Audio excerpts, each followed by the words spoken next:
The night he hit rock bottom did not announce itself with thunder or sirens. It arrived quietly, with a cardboard box on the sidewalk and the echo of a door closing behind him, sealing away the life he thought would never leave. Michael Carter stood under a flickering streetlight in Cleveland, Ohio, clutching what little he owned, feeling smaller than the shadow he cast on the pavement. His job was gone, his savings were gone, and the woman he loved had walked away when he needed her most. In that moment, the world felt cruelly simple, as if it had decided that some people were meant to fall and never get back up. Before you go any further, if you believe in kindness, in second chances, and in the quiet strength it takes to keep going when life turns its back on you, please take a moment to like this video, share it with someone who needs hope, comment your thoughts, and subscribe to the channel. Stories like this are reminders that even at our lowest, something meaningful can still be waiting ahead. Michael had once been a man with ordinary dreams, the kind that grow slowly but firmly, like roots beneath a house. He worked at a small manufacturing plant on the outskirts of the city, a job that paid enough to keep food on the table and allow him to imagine a future. He imagined marriage, a modest home, maybe children who would learn to ride bikes on the cracked sidewalks of their neighborhood. Sarah Whitman had been at the center of those dreams, her presence warm and reassuring, her smile the anchor that made the future feel safe. But when the factory shut down and the layoff notice arrived, fear crept into their lives like winter through a broken window. Bills piled up, tension thickened the air, and Michael's confidence crumbled under the weight of unanswered applications and sleepless nights. Sarah tried to be patient at first, or at least that was how it seemed. Yet patience has limits when hope begins to feel like a gamble. As weeks turned into months, her belief in Michael's ability to recover started to erode. She had her own fears, her own idea of what life should look like, and watching him struggle forced her to confront a future she did not want to face. One evening, with voices heavy and eyes tired, she made a decision that would haunt both of them in different ways. She left, choosing certainty over loyalty, leaving Michael alone with his failures and the echo of what used to be love. The days that followed were some of the darkest Michael would ever know. Pride kept him from asking for help, and shame followed him everywhere, clinging to his thoughts like a shadow. He slept on a friend's couch until that welcome wore thin, then spent nights in his car, waking up with stiff limbs and a deeper sense of defeat. The city moved around him, busy and indifferent, while he felt stuck in place, invisible among millions. Yet somewhere in the quiet misery of those mornings, something stubborn remained inside him. It was not hope, not yet, but a refusal to completely disappear. Michael began to take any work he could find, no matter how small or humiliating it felt.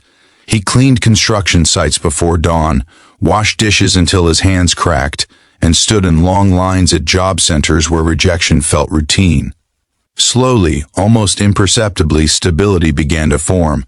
A supervisor noticed his reliability, then another, and opportunities that once felt unreachable started to appear again. He found a tiny apartment with peeling paint and thin walls, but it was his, and the first night he slept there felt like a quiet victory. Each paycheck was modest, but it represented survival, proof that he had not been defeated by the moment Sarah left. Years passed, and with them came transformation. Michael enrolled in night classes, driven by the memory of how easily everything had fallen apart. Education became his shield against uncertainty, and discipline replaced the despair that once defined him. He learned about logistics, supply chains, and management, subjects that seemed dry on paper but promised control over his future. The same city that had once swallowed him whole now became a place where he knew the streets, the systems, and the shortcuts. Eventually, he secured a position with a growing distribution company, then climbed steadily, his reputation built on humility and relentless effort. By the time Michael reached his mid-30s, he was no longer the man standing under a flickering streetlight with a cardboard box. He owned a modest home on the west side of Cleveland, volunteered at shelters on weekends, and quietly donated to job training programs. His past had taught him empathy, and success did not erase his memories, it sharpened them. He remembered the loneliness, the fear, and the sting of abandonment, and he carried those lessons carefully, letting them guide how he treated others. Sarah's life, meanwhile, had followed a different path. After leaving Michael, she chased stability through relationships and career moves that looked promising on the surface but lacked roots. She moved to Chicago, then back to Ohio, always searching for the security she believed she had been denied.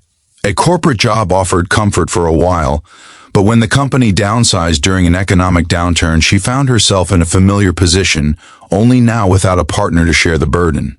Savings dwindled quickly, and pride once again became an obstacle she could not afford. Her lowest moment arrived years after she had walked away from Michael, quiet and unceremonious, much like his had been.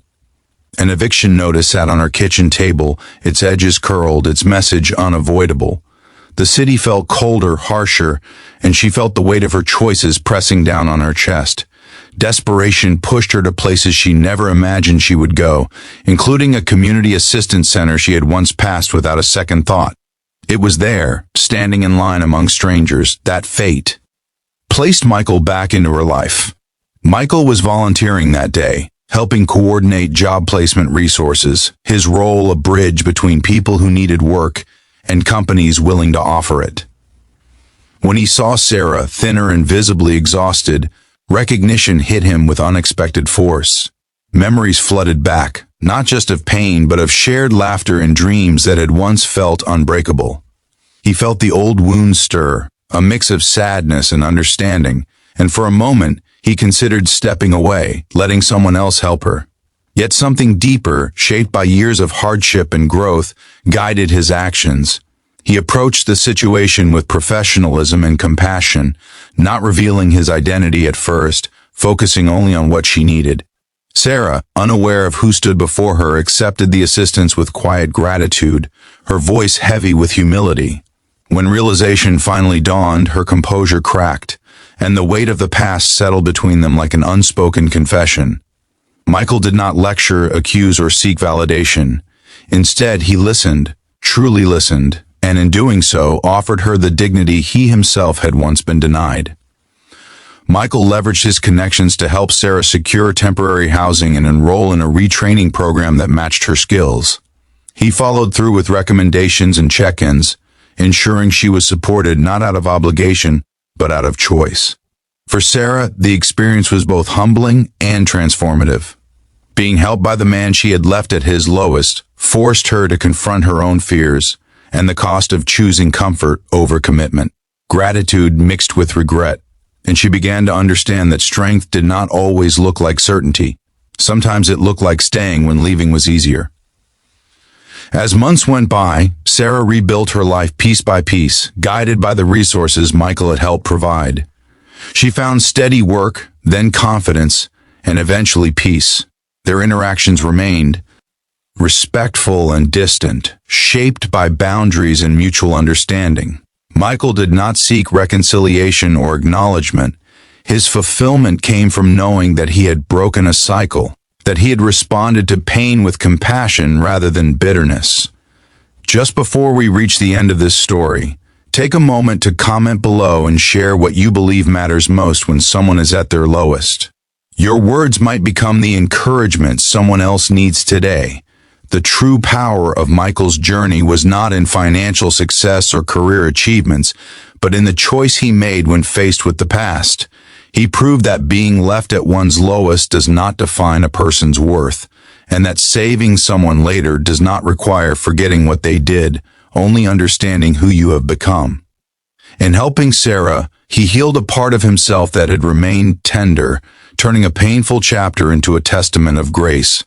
If this story touched your heart, if it reminded you that kindness can outgrow betrayal and that second chances sometimes come in unexpected forms, please like this video, share it with someone who might need hope, and subscribe to the channel for more stories that speak to the strength of the human spirit. Your engagement helps these messages reach farther than we ever could alone.